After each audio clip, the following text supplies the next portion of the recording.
And this is where the pedestrian was killed just last Wednesday. Now his family responds not with revenge, but forgiveness.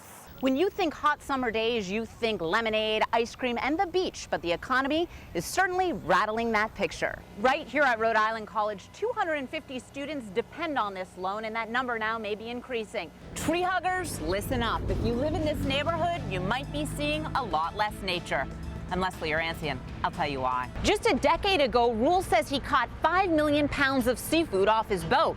Now, he says he's catching 2 million pounds if he's lucky, and he says it's all because of the regulations. Gene, you can't be everywhere on the 4th, but you can certainly try, and that's exactly what we did. We have a slice of festivities from 6 communities. It's the lead up to the grand finale of fireworks. Look what else we found on Mangelli's front lawn. Alcohol nips, cigarette packs, and fast food containers. Hillary Clinton wants the rumors to end. She says she's not going anywhere, and she's in the race to win. This pesticide has been used since 2000. Now the state of Maine has done away with the use of methoprene.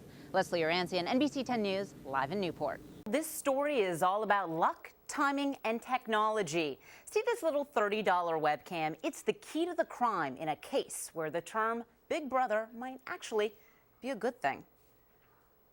26-year-old Josh Chiarini thought he had seen it all serving in Iraq until now. Just days ago, Chiarini goes to the hospital for a surgery, then he comes home to his Newport apartment only to find all his most important belongings gone. I started realizing things were missing, and it was like unreal. You know, somebody had actually broken into my apartment while I was gone. But the crook didn't get away. The whole theft was caught on this little camera and then streamed into this online community.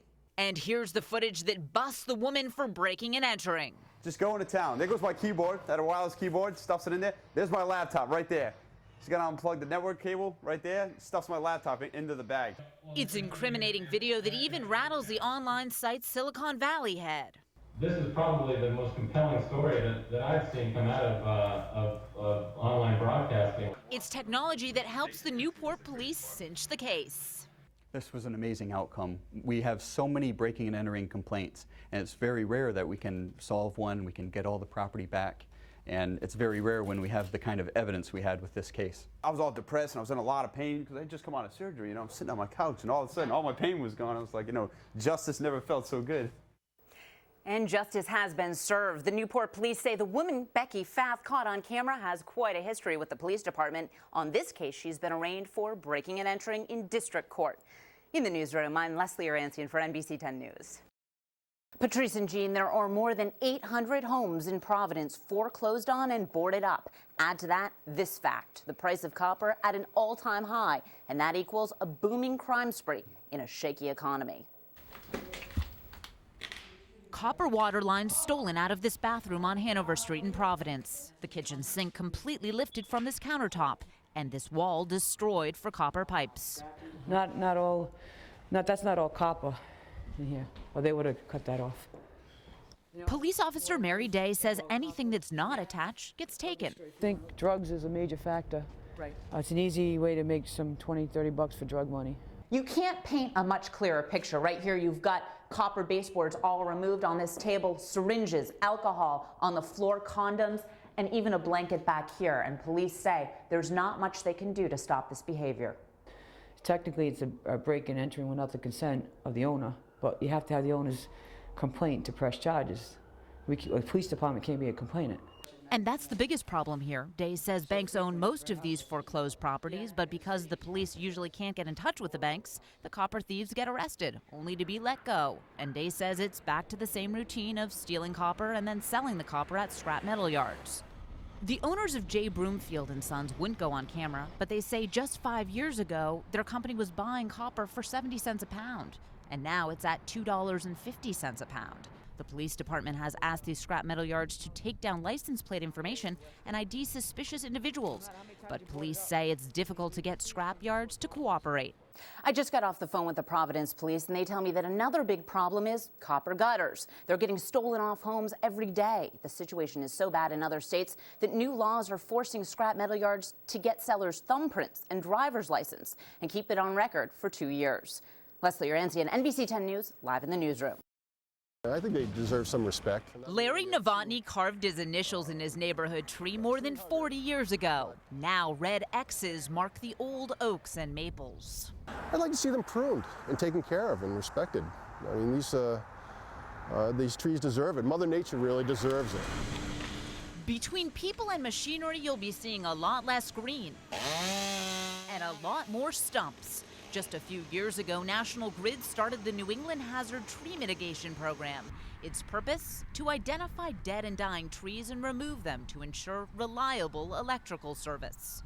These trees in Novotny's neighborhood don't touch any power lines, but they are within 100 feet from utility lines. And a National Grid tree expert has identified them as defective for reasons ranging from insect holes to trunk cracks.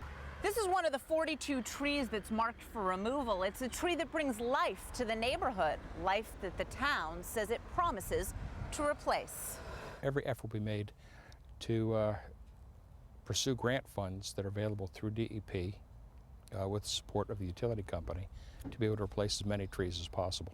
Until they planted any more trees, if they were going to plant any more trees, it'd be pretty much a barren wasteland. You'd see it fall to the wayside. Leaving behind a landscape of utility poles and wires, but guaranteeing reliable electrical service. Leslie Yeransian, NBC 10 News, Seekonk.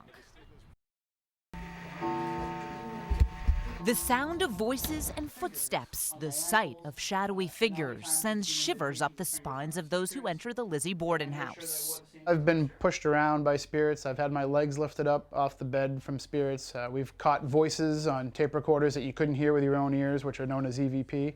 I've also heard things with my own ears that I didn't catch on tape recorders. That's the type of activity that sparked the interest of this author. We all remember the Borden case.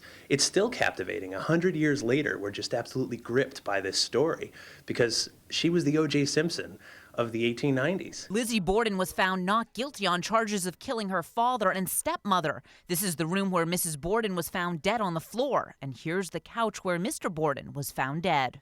Some people who stay at this B&B say they've actually seen flashes of spiritual energy radiating from this couch. Paranormal experts say these photos show the presence of spirits, but knowing that doesn't scare Leanne Wilbur. She's been living in the Borden house for the last 4 years. Her boyfriend bought the house for her after spending what she calls an extremely romantic retreat together at the B&B. My first week here, I had an experience. I was in the basement of the house. I walked off the bottom staircase, took a step forward, and immediately felt like I walked into a walk-in freezer. And when I walked out of that feeling, it felt like somebody ran their finger down my back. So that was my welcome to the house. Rest assured, if you dare to stay at the Lizzie Borden house, the innkeeper promises to treat you well. Here at the Lizzie Borden Bed and Breakfast, we do treat everyone like family.